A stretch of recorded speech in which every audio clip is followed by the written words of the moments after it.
સાથી મિત્રો, પ્રેસ અને પ્રિન્ટ મીડિયા, આજે સૌપ્રથમ મારું વિડિયો અડ્રેસ કરતા ખાડિયા વોર્ડ કાઉન્સિલર ખાડિયાના જનતાની વાતને અહીં સુધી પહોંચાડવા માટે શહેરની ચર્ચામાં ભાગ લઈ રહી છું. આશા રાખું કે આપ સૌ મને સાંભળશો અને સહકાર આપશો, કારણ કે હું ક્યારની જોઈ રહી છું કે વિરોધ પક્ષમાંથી કોઈ પણ કંઈ પણ બોલે સામે તમારી પાસે જવાબ છે.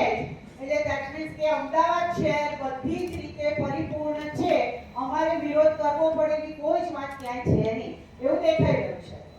અને એટલા માટે જ મારે તમને બધાને એવું કહેવું છે કે અમે જે કોઈ પણ લોકો વાત કરી રહ્યા છે તે પ્રજાની વાત તમારા સુધી પહોંચાડી રહ્યા છે.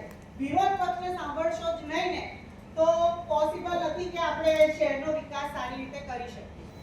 અને એટલા માટે જ આજે હું મારો જે અવાજ છે, મારી જનતાનો જે અવાજ છે, આજે આપના માન્ય મેયરશ્રી આપ સુધી પહોંચાડવા માટે આવી છું. અત્યારે હાલની પરિસ્થિતિ વરસાદની પરિસ્થિતિ છે, તો સૌથી પહેલા એની પર જ હું વાત કરીશ કે 5 દિવસ 23મી તારીખનો જે વરસાદ પડ્યો છે, એ વરસાદને લઈને આજે 28મી તારીખ થઈ. અમદાવાદ શહેરની અંદર ઘણી બધી જગ્યાએ પાણી ભરાઈ ગયું.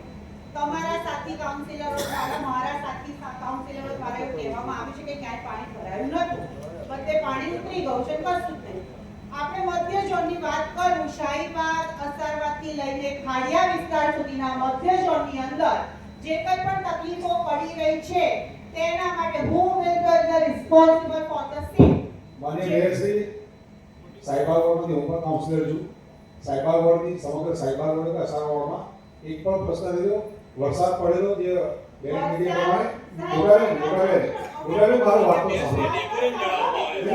નીરવભાઈ સાયબાગ વોર્ડની વાત આવે હું જનપ્રતિનિધિ ગયા એટલે સાયબાગ વોર્ડ શહેરની વાત ખાડિયાની કરતા બરાબર.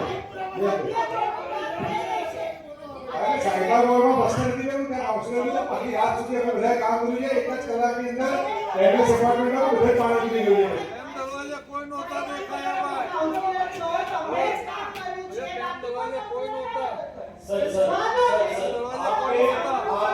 आपके बीच में से भी कभी कोई नया व्यक्ति खड़ा होगा. हम भी 4 टर्म से हैं यहाँ पर सर. तो पहली बार उसको सदन में इतना गंदा एक्सपीरियंस मत दीजिए कि उसके लिए खराब छवि जाए सदन की.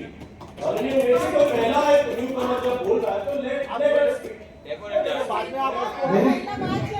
आप तो आगे आ गए. भाई साहब बोल रहे हैं इसलिए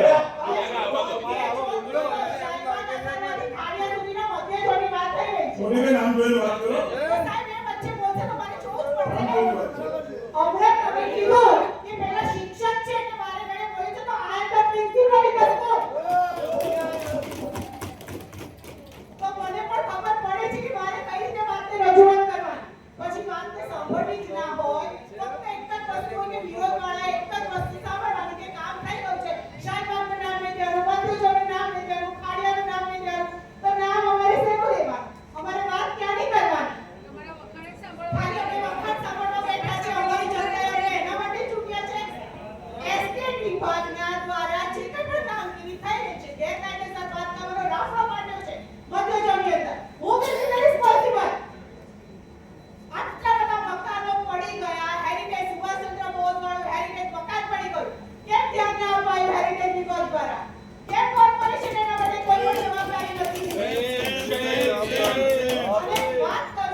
માણસો અંદર ફસાયેલા છે, એટલે આગળ ઘર પડી ગયું છે, પાછળ રહે છે, હજી સુધી બહાર નીકળી શક્યા નથી. હું અધિકારીઓ સાથે વાત કરું છું તો અધિકારીઓ એક જ વસ્તુ બોલે છે કે અમારી પાસે માણસ નથી. અમે કામ કેવી રીતે કરીએ તો અમારે કોને કહેવાનું? આજે સાધન સામગ્રીઓ એ લઈ આવો, અમે ચાલુ કરીએ, કારણ કે મધ્ય ઝોનમાં કામ તો કરવું પડશે. આ રીતે તો નહીં ચાલે ને. ખાડિયા વિસ્તારમાં કોમર્શિયલ માફિયાઓનો જે રાફડો ચડ્યો છે એના માટે આપણે ઇમ્પેક્ટ ફીની લાસ્ટ ડેટ પછી, કટ ઓફ ડેટ પછી 250 મકાન પીડીઓની નજર હેઠળ બાંધકામો થયા છે, તો એના માટે જવાબદાર આપણે કોને ગણીશું? કોમર્શિયલનો રાફડો ફાટતો જ જાય છે. મારા એના માટે મારે કોને કહેવાનું? અને આવી જ રીતે તમે લોકો બધી જ વખતે સતતમાં કોઈ પણ વ્યક્તિ બોલશે ત્યારે તમે લોકો ફક્ત તમારી વાહ કર્યા કરશો. તો વિરોધ પક્ષે વિરોધ ક્યારે કરવાનો?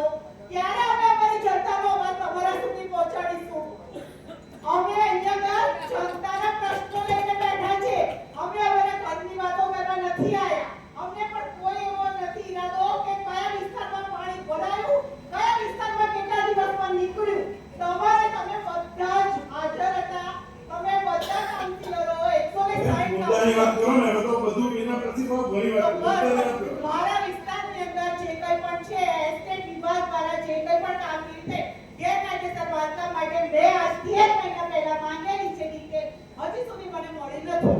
તો એના માટે આપણા એસ્ટેટ વિભાગના જે મનમાનીઓ ચાલે છે મનમાનીઓને બંધ કરો. બીજી મારી એક રિક્વેસ્ટ એના માટે છે કે જે પણ મધ્યમ વર્ગના લોકોના ઘર પડી જાય છે કાં તો તમે જેમ કીધું હમણાં જ આપણે શરૂઆતમાં વાત થઈ કે ભાઈ મકાન માલિક અને બારવાના ઝઘડા ચાલે છે, બરાબર, એટલે એમાં એ રિપેરિંગ કામ થઈ શકતું નથી. તો આપણે કંઈક એસઓપી કરો, ગાઈડલાઈન આપો કે જેનાથી મધ્યમ વર્ગ લોકો શહેર મારું ખાડિયા છોડીને નીચે ના જાય, ખાડિયામાં રહે, એ લોકો ઘર રિપેરિંગ કરાવીને રહી શકે, મધ્યમ વર્ગને જગ્યા મળે, એ લોકો એમના જીવનને સ્ટેબલ કરી શકે. એક મારી તમને કહેવાય કે આગ્રહ છે કે એસઓપી બનાવવાની જરૂર છે. ભવિષ્યની અંદર કોઈ જાનહાનિ ના થાય એના માટે તમારી પાસે અત્યારથી ભવિષ્યનો વિચાર કરીને ખાડિયાની કાઉન્સિલર તરીકે રિક્વેસ્ટ કરું છું કે એની પર થોડું ધ્યાન આપી અને એસ્ટેટ વાળાને પણ થોડુંક જે ગેરકાયદેસર બાંધકામો થઈ રહ્યા છે, હેરિટેજને જે કોમર્શિયલમાં ફેરવવાનું જે ચક્રવ્યૂહ ચાલી રહ્યો છે એને બંધ કરવા માટેના પ્રયત્નો કરો એવી આશા રાખીશ તમારી સાથે. આનાથી વધારે હું તમારો સમય પણ નહીં લઉં. બરાબર. જય હિન્દ, જય ભારત.